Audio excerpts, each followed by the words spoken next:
This is a story about a world obsessed with stuff. It's a story about a system in crisis. We're trashing the planet, we're trashing each other, and we're not even having fun. The good thing is that when we start to understand the system, we start to see lots of places to step in and turn these problems into solutions.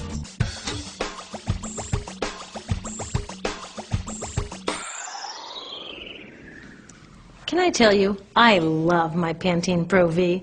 Of the dozen or so personal care products that I use every day, it's the one I can't live without. It says it gives my dull hair the ultimate cool shine.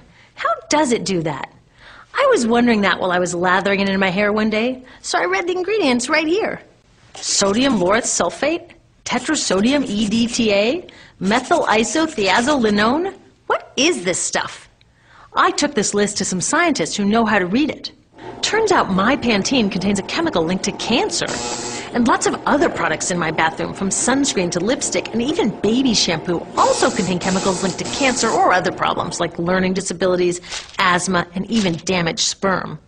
Like most parents, I try to keep my family safe. But now I find out my bathroom is a minefield of toxins? What are we supposed to do? To find out the answers, we have to go back to one of the key features of our materials economy: toxics in, toxics out. If, at the factory, you pour toxic chemicals into a product, like baby shampoo, you're going to wind up with toxic baby shampoo, and toxics in workers, communities, and, babies. So let's take a closer look at this toxic outrage where it seeps into our lives every day, in the bathroom. The average woman in the U.S. uses about 12 personal care products daily. The average man about 6. Each product containing a dozen or more chemicals. Less than 20% of chemicals in cosmetics have been assessed for safety by the industry's safety panel, so we just don't know what they do to us when we use them. Would you fly on an airline that only inspects 20% of its planes? Of course, not all of these chemicals are dangerous, but we know that many are. Some are carcinogens. That means that they can cause cancer. Others are neurotoxins and reproductive toxins, proven to mess up brain development and reproduction in animals. Wait a minute, we're animals too. It's like a giant experiment. We're using all these mystery chemicals and just waiting to see what happens. One thing we do know is that they're getting inside us. I had my body's toxicity levels tested, and I'm loaded with things like mercury, flame retardants, triclosan, and lead. We all are. Even babies are being born pre-polluted. Now, I know we can't live in a lead-free world, but do we have to put lead in our lipstick? I don't know. Maybe it's my fault. Maybe I just bought the wrong thing.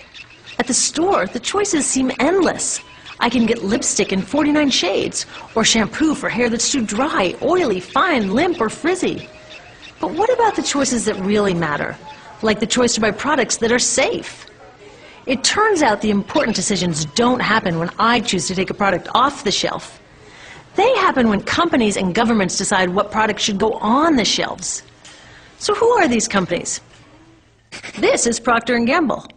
They're the ones offering me Herbal Essences, the #2 shampoo in the country. It contains toxic petrochemicals, made from oil. Since when is oil an herb? On cosmetics labels, words like herbal, natural, even organic have no legal definition. That means that anybody can put anything in a bottle and call it natural, and they do. I mean, can you imagine a top seller called Petro Essences? Gross. What's even nastier are hair relaxers marketed to 5-year-olds and skin whitening creams. These are super toxic, both in their ingredients and in the message they send about what beauty is. Oh, here's Estee Lauder offering me a chance to help find a cure for breast cancer. That's nice. But wait, they're also using chemicals linked to cancer. Don't you think the best way for Estee Lauder to fight cancer is to stop using those chemicals in the first place? So really, I get to choose between meaningless claims on a bottle. But these guys get the real choice about what goes into those bottles. And that happens back here, at the factories where they're formulated. Why do the makers of these products use all these toxics? Are they trying to poison us? No, they're just working from a 1950s mindset when people were totally swept up in better living through chemistry. In all that excitement, they forgot to worry about human health impacts. That was years ago, and they're still using these same old toxic chemicals. Today, big cosmetics companies say the doses of poison in their products are small enough to be harmless. Yeah, maybe if you use them once a year.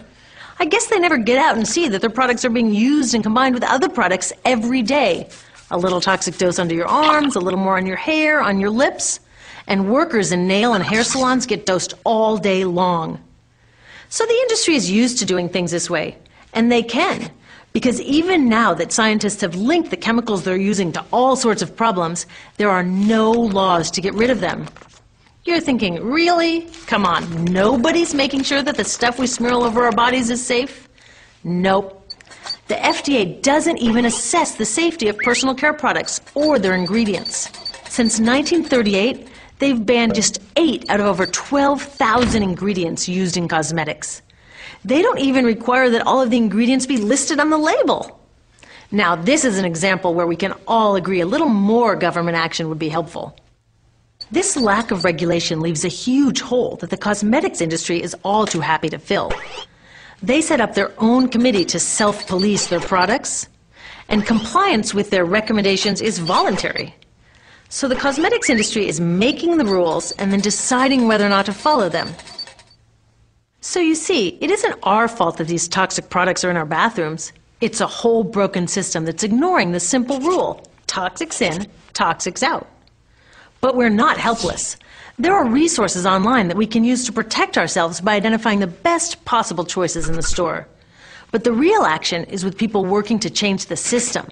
Because if we really want to solve this problem, we got to start here with these guys. Women, parents, workers, people all over the country are demanding that Congress pass a new law, giving FDA the power to make sure that our personal care products are safe. We need common sense laws based on the precautionary principle. That means that when you're dealing with hazardous chemicals, just err on the side of caution. Let's not debate how much lead should be allowed in lipstick. Just get the toxic chemicals out of our products.